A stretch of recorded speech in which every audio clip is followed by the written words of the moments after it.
வணக்கம். இன்னைக்கு ஸ்ரீமதி கிச்சன்ல இந்த வெயில் காலத்துல நம்ம எல்லாரும் ரொம்ப விரும்பி குடிக்கக்கூடிய கம்பங்கூழ் செய்யலாம். கம்பங்கூழ் செய்யறதுக்கு இந்த கப்ல 1 கப் அளவுக்கு முழு கம்பை உடைச்சு எடுத்திருக்கேன்.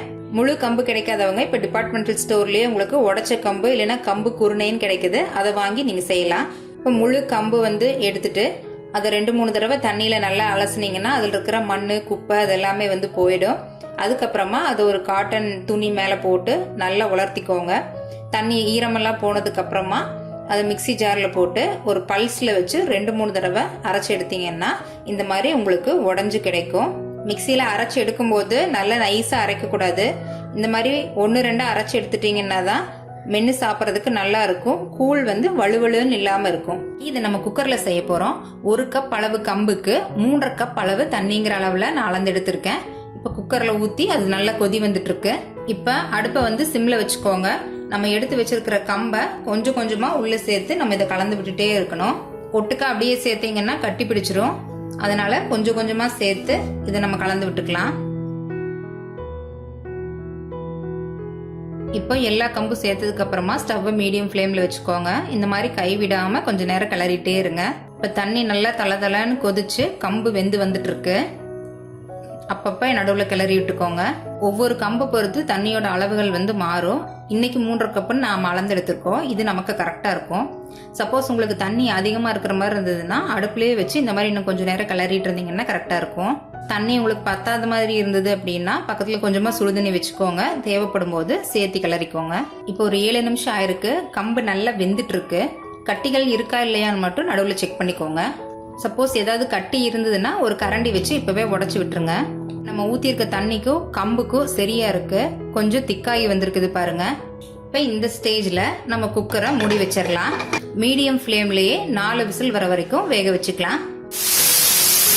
இப்போ 4 விசில் வந்ததுக்கு அப்புறமா ஸ்டீம் நல்லா அடங்கிருச்சு. நம்ம இதை ஓபன் பண்ணி பார்க்கலாம்.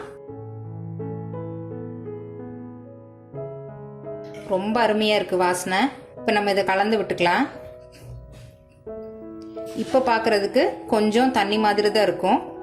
சப்போஸ் உங்களுக்கு ரொம்ப தண்ணியா இருந்ததுன்னா அடுப்புல வச்சு இன்னும் 2 நிமிஷம் கிளறினீங்கன்னா கெட்டியாகிடும். இப்போ நமக்கு கரெக்டா இருக்கு. இப்போ கம்பும் கரெக்டா வெந்து வந்திருக்கு. இப்போ இது எல்லாத்தையும் ஒரு வாட்டி நல்லா கலந்ததுக்கு அப்புறமா மறுபடியும் இதை மூடி வச்சிடலாம். இது அந்த சூட்லயே நல்லா புழுங்கி வரணும். இன்னும் 1 மணி நேரம் இல்லைன்னா 2 மணி நேரத்துக்கு இதை நம்ம அப்படியே வச்சிடலாம். இது நல்லா ஆறி வரும்போது கரெக்டா உருண்டை பிடிக்கிற பதத்துக்கு கெட்டியா வந்துடும். இப்ப கரெக்டா 2 மணி நேரம் ஆயிருக்கு. நம்ம ஓபன் பண்ணி பார்க்கலாம். அப்போ பாக்குறப்ப தண்ணி மாதிரி இருந்தது. இப்ப பாருங்க நல்லா இப்படி கெட்டியா வந்திருக்குன்ட்டு. இப்போ நம்ம இதை உருண்டைகளா உருட்டிடலாம்.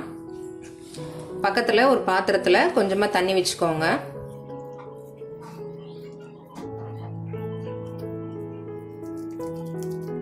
இப்போ இந்த மாதிரி உருண்டைகளை உருட்டினதுக்கு அப்புறமா இந்த தண்ணிக்குள்ள போட்டு வச்சிடலாம்.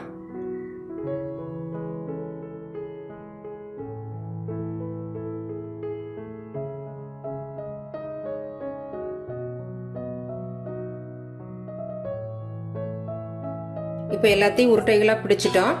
உருண்டைகள் மூழ்கிற அளவுக்கு தண்ணி ஊற்றி வச்சுக்கோங்க. நம்ம உடனே சாப்பிட்றத விட 6-8 மணி நேரம் இந்த தண்ணியிலேயே நல்லா புளிக்க விட்டு சாப்பிட்டோம்னா தான் நமக்கு நல்லா குளிர்ச்சியா இருக்கும். அதனால நீங்க நைட்டே இதை செஞ்சு வச்சிட்டீங்க அப்படின்னா காலையில சாப்பிட்றதுக்கு கரெக்டா இருக்கும். நமக்கு வேணுங்கிறப்ப உருண்டைகளை எடுத்து தயிர் கூட சேர்த்து கூலா ரெடி பண்ணிக்கலாம். இதை 1 நாள் வரைக்கும் நீங்க வெளியில வச்சுக்கலாம். அதுக்கப்புறமா ஃப்ரிட்ஜுக்குள்ள வச்சு யூஸ் பண்ணுங்க. இப்போ 8 மணி நேரம் நல்லா ஊறிடுச்சு. அதுல இருந்து கொஞ்சமா ஒரு பாத்திரத்துல எடுத்து வச்சிருக்கேன். எப்படி கரைக்கிறதுன்னு நான் உங்களுக்கு செஞ்சு காமிக்கிறேன். அது கூடவே கொஞ்சமா தயிர் சேர்த்துக்கலாம். தேவையான அளவு உப்பு சேர்த்துக்கலாம். நம்ம கம்பு வேக வைக்கும் போது உப்பு போடல. அது கூடவே கொஞ்சமா தண்ணி சேர்த்துக்கோங்க. நிறைய சேர்த்தீங்கன்னா பிசையும் போது கட்டிகள் இருந்தாலும் உங்க கைக்கு படாது. அதனால முதல்ல கொஞ்சமா தண்ணி சேர்த்து இது கலந்துக்கோங்க.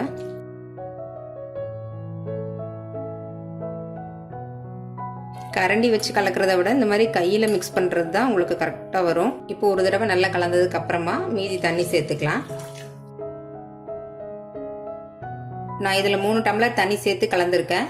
கொஞ்சம் தண்ணி மாதிரி இருந்தா தான் குடிக்கிறதுக்கு நல்லா இருக்கும். உங்களுக்கு எவ்வளவு வேணுமோ அந்த அளவுக்கு தண்ணி சேர்த்துக்கோங்க.